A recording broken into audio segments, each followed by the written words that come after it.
नमस्कार दोस्तों, 4 जून 2024 को एनटीए यानी नेशनल टेस्टिंग एजेंसी ने नीट के रिजल्ट्स को रिलीज किया और सारे स्टूडेंट्स एकदम से पैनिक हो गए क्योंकि एक बहुत ही वियर्ड और अनबिलीवेबल बात देखी गई। 67 स्टूडेंट्स सभी को एक साथ फर्स्ट रैंक मिल गया। ये सारे 67 बच्चे 720 में से 720 लेकर आए, जिस 700 बीसी को देखकर 400 बीसी की बूम दूर दूर तक आने लगी। क्योंकि अगर आप 2019 के बाद से आज तक के नीट के टॉपर्स की हिस्ट्री निकालोगे तो 3 से ज्यादा टॉपर कभी आए ही नहीं, लेकिन इस बार 67 लोगों ने टॉप कर दिया। और एक इंटरेस्टिंग बात आप इनके रोल नंबर में देखोगे तो उसमें भी आपको एक अनयूजुअल बात दिखेगी। इन 67 स्टूडेंट में से 6 बच्चों के रोल नंबर एक ही सीक्वेंस में है, जिसकी शुरुआत 23701 से हो रही है और वो 6 के 6 बच्चे हरियाणा के एक ही सेंटर में अपने एग्जाम लिखे थे। क्या ये इतना बड़ा कोइंसिडेंस हो सकता है, वो भी नीट जैसे एग्जाम में जो पैन इंडिया लेवल पर हो रहा है।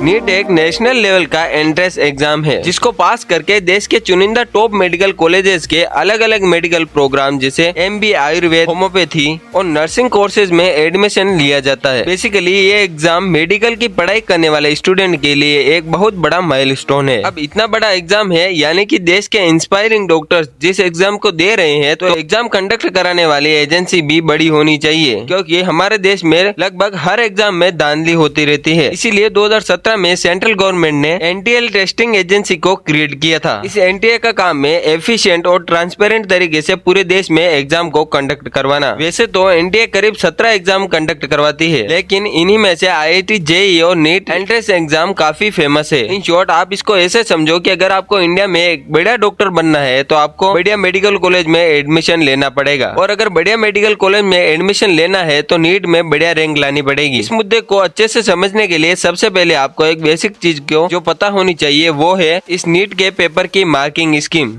देखो, इस पेपर में टोटल 200 क्वेश्चन आते हैं, जिसमें से स्टूडेंट को 180 क्वेश्चन ही अटेम्प्ट करने होते हैं। हर सही क्वेश्चन के 4 मार्क्स मिलते हैं और हर गलत क्वेश्चन पर 1 मार्क कटता है। तो थोड़ी सी मैथ्स लगाकर देखे तो नीट का एक पेपर कुल मिलाकर 720 नंबर का होता है, मतलब 180 × 4। मार्किंग स्कीम को आप एग्जाम्पल की मदद से समझो। मान लो किसी भी एक बच्चे ने 180 में से 180 क्वेश्चन सही किए तो उसका स्कोर बनेगा 720। अगर वही बच्चा एक क्वेश्चन छोड़ देता है तो उसके 4 मार्क्स कट जाएंगे और उसका फाइनल स्कोर बनेगा 716। और अगर उसी बच्चे ने एक क्वेश्चन गलत किया तो उसके 4 मार्क्स कटेंगे और साथ ही नेगेटिव मार्किंग की वजह से 1 नंबर और कट जाएगा। इस हिसाब से उसका स्कोर बनेगा 715। अब आप सोचोगे कि ये सब मैं आपको क्यों बता रहा हूँ। इसका रीजन ये है कि इसी मार्किंग स्कीम की वजह से एनटीए का ये स्कीम पकड़ने में आया है। देखो, जस्ट अभी मैंने बताया कि नीट के एग्जाम में ऑफिशियल मार्किंग स्कीम के हिसाब से या तो 720 में से 720 नंबर आ सकते हैं अगर सभी आंसर्स करेक्ट हो तो, या फिर 720 में से 716 आ सकते हैं अगर सिर्फ एक क्वेश्चन अटेम्प्ट न किया हो, या फिर 720 में से 715 आ सकते हैं अगर सिर्फ एक क्वेश्चन गलत हुआ हो तो। लेकिन सबसे बड़ी दिक्कत की बात यह है कि 2 बच्चों के 718 और 719 मार्क्स आए, जो टेक्निकली पॉसिबल ही नहीं है। इन सब के अलावा जिस दिन नीट का एग्जाम हुआ था, यानी कि पिछले महीने 5 मई 2024 को, उसी दिन पटना के बिहार से एक और नीट से रिलेटेड शॉकिंग न्यूज आई थी। न्यूज भले ही 5 मई की थी, लेकिन कांड उससे एक दिन पहले का था, यानी कि 4 मई का। ध्यान से सुनना क्या हुआ था। पटना पुलिस को एक सेंट्रल एजेंसी से पेपर लीक होने की खबर मिलती है। इस इन्फॉर्मेशन के बेसिस पर पटना पुलिस ने अपने शहर में तहकीकात शुरू की। इस इन्फॉर्मेशन में एक डॉक्टर कार का जिक्र किया गया था। पुलिस ने कार की ट्रैकिंग शुरू की। इस सुपरफास्ट एक्शन में डस्टर कार के साथ 4 बंदों को भी अरेस्ट कर लिया। पुलिस को शौक तब लगा जब उस कार में 4 बच्चों के नीट के एडमिट कार्ड भी रखे हुए थे। बरामद हुए इन 4 स्टूडेंट्स में से एक स्टूडेंट है आयुष। जब आयुष से पूछताछ की गई तो पता चला कि सैटरडे को यानी 4 मई को उसे एक बॉयज हॉस्टल में ले जाया गया। हॉस्टल में पहुंचने के बाद आयुष ने देखा कि वहां उसके अलावा 25 बच्चे और मौजूद थे। उन सबको पूरी रात अगले दिन नीट में आने वाले क्वेश्चन के आंसर रटाए गए। और शॉकिंगली आयुष ने जब 5 मई को अपना एग्जाम पेपर देखा तो हूबहू वही पेपर था जो उन्हें एक दिन पहले यानी 4 मई को रटवाया गया था। पटना पुलिस ने इस नीट पेपर की लीक को पूरे देश के सामने हाईलाइट तक भी किया। लेकिन इस पूरी घटना की सबसे हैरान कर देने वाली बात थी एनटीए। एनटीए ने साफ शब्दों में कहा कि ये एकदम फेक न्यूज है। एनटीए ने अपने ऊपर लगे सारे आरोपों को नकार दिया और साफ साफ बोला कि पेपर लीक नहीं हुआ है और सब कुछ सही स्थिति में है। अब चूंकि एनटीए इतने कॉन्फिडेंस के साथ बोल रहा था कि पेपर में कोई धांधली नहीं हुई है, तो सबने इस बात को मान लिया। नीट इंस्पायर की शायद ये सबसे बड़ी गलती थी।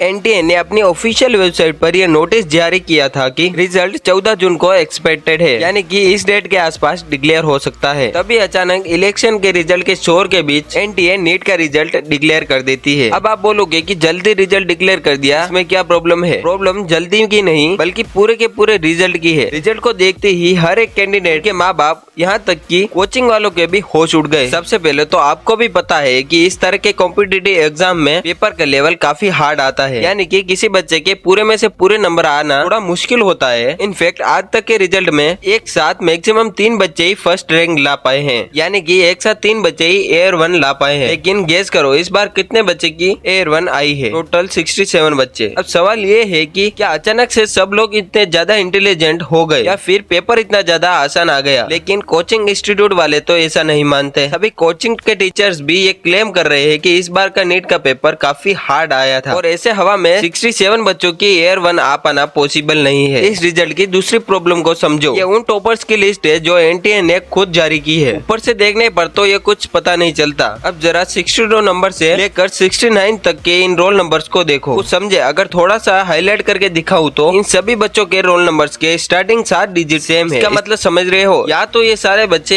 एक ही सेंटर के हैं या फिर आसपास के सेंटर के। इन शॉर्ट सभी रैंक 1 वाले टॉपर्स एक ही सेंटर के कैसे निकल के आ रहे हैं। और जो ये 68 और 69 रैंक वाले 2 बच्चे हैं, ये वही है जिनको एनटीए ने 718 और 719 मार्क्स दिए हैं, जो कि टेक्निकली नीट की मार्किंग स्कीम के हिसाब से पॉसिबल ही नहीं है। जैसे ही दुनिया एनटीए से सवाल पूछने लगी कि आपने ऐसे कैसे 718 और 719 नंबर कैंडिडेट को दे दिए, तो रात के करीब 12:30 बजे एनटीए ने अपने एक सैंडल पर एक पोस्ट जारी की जिसमें यह बताया गया कि ये मार्क्स कंपनसेटरी यानी ग्रेस मार्क्स है। एनटीए के मुताबिक जिन बच्चों का टाइम किसी न किसी रीजन से एग्जाम के दौरान वेस्ट हुआ है, उन्हें 2018 में सुप्रीम कोर्ट के द्वारा बताए गए फॉर्मूला के बेसिस पर एक्स्ट्रा मार्क्स दिए गए। यहाँ ट्विस्ट ये है कि इतना हल्ला होने के बाद भी एनटीए ये फॉर्मूला क्लोज तक नहीं किया। एग्जाम के दौरान टाइम वेस्ट होने का मतलब होता है कि जैसे किसी बच्चे को इंग्लिश की जगह हिंदी लैंग्वेज में पेपर दिया है या फिर किसी को फटी हुई ओएमआर शीट दे दी हो। 100 बात की एक बात, एनटीए की गलती तो है। जो रिजल्ट 14 जून को पब्लिश होना चाहिए था, वो रिजल्ट इलेक्शन के रिजल्ट की आड़ में 14 जून की शाम को चुपके से पब्लिश कर देना, एक साथ 67 बच्चों की ऑल इंडिया रैंक 1 आना, हरियाणा के एक ही सेंटर से 8 बच्चों का एयर 1 आ जाना, 2 बच्चों के इम्पॉसिबल 718 और 719 मार्क्स आ जाना। बिहार, राज्य और राजस्थान में जो नीट पेपर लीक्स की खबरें आ रही है, उस पर चुप्पी साध लेना। खबरें ये भी है कि टेलीग्राम पर पेपर लीक हो चुका था और 1 और 2 मई को ये पेपर 40-50 हजार रुपए में मिल रहा था और एग्जाम से एक दिन पहले यानी कि 4 जून को इन पेपर्स की कीमत 5 लाख रुपए तक की हो गई थी। मेरी एक वीडियो से ये मेडिकल स्टूडेंट की लड़ाई को मजबूती मिल सकती है, इसीलिए मैंने ये कदम उठाया। आप सभी इस न्यूज को शेयर करो, अपनी आवाज उठाओ। क्या पता एनटीए एग्जाम को दोबारा करवाने का अनाउंसमेंट कर दे और कोई एक मासूम जान जो आत्महत्या करने वाली थी वो बच जाए। जय हिंद, जय भारत। मिलते हैं नेक्स्ट वीडियो में, तब तक के लिए मेरा ये वीडियो जाके देखो।